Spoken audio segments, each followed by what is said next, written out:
Faites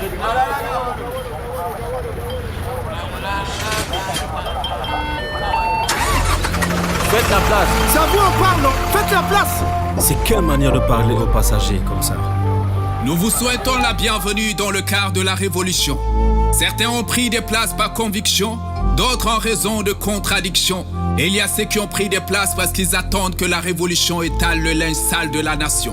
Alors attachez vos ceintures, parce que ça va secouer. Seuls les plus tenaces arriveront à destination. Quelle destination? Quoi? Il est bien connu que certains passagers de ce bus ne croient pas à la Révolution. Ils espèrent que le bus s'arrête à la prochaine station. À chaque panne, une raison de dénigrement ils trouveront. Chaque obstacle non évité, ils verront une fente de dépréciation. Ils vont souffler le doute dans les cœurs des uns, chanter la peur dans les oreilles tout le long du chemin. Nous, c'est la justice qui nous intéresse. Pas que. Vous attendez que le linge sale de Monsieur X soit étalé aux yeux de la nation. Pour vous, toute justice qui ne concerne pas Monsieur X n'est que distraction. Le changement, vous croyez, mais votre priorité c'est Monsieur X en prison. Monsieur X, vous entendez ce qu'ils disent?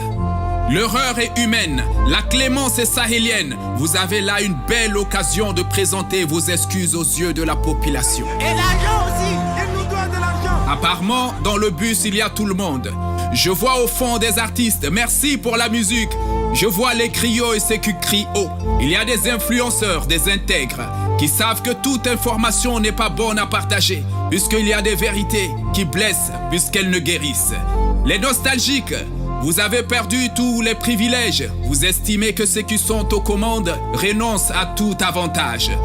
Je vois les acteurs de la société civile. Certains servent la révolution, d'autres leur ventre, et ceux qui jouent au double face. Je vous salue les sages.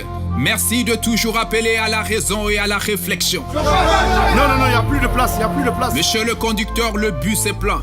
C'est la première fois qu'on confie à un chauffeur autant de destin. Vous avez là des millions de personnes qui ont leur vie et leur avenir entre vos mains. Le confort n'est pas au rendez-vous, mais ils espèrent un meilleur service demain. Regardez droit devant vous, évitez autant que vous pouvez les ornières. Surtout, n'oubliez pas ceux qui ont faim et qui sont derrière, qui vous acclament alors qu'ils ont faim. Longue vie à lui! Longue vie à lui. Vous qui avez pris le car par conviction, à chaque virage ça va tanguer.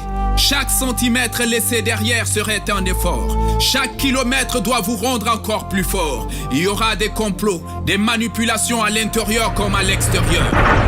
C'est quoi? Descendez s'il vous plaît. Il y aura des obstacles à éviter et des pentes à surmonter, des traites à éjecter. Il y aura des jours sans fermer l'œil et des nuits sans sommeil, des roues éclatées et des pneus crevés. Faites attention, ceux qui sont à vos côtés n'épousent pas forcément vos convictions. Il y aura des discours et des fake news pour s'aimer en vous le doute. Remontez. À vous les assistants du chauffeur, ayez les yeux bien écarquillés, évitez les dos d'âne avant qu'on y tombe. À chaque arrêt, vérifiez l'état du bus avant qu'on y remonte. Tenez compte de chaque pleur et rire des passagers. Mettez les moyens qu'il faut pour que le bus arrive à destination. Ne t'en fais pas. J'ai regardé la révolution, elle m'a dit « Je vais laver ce pays comme on lave un pagne ». J'ai souri parce que je sais que ça va secouer.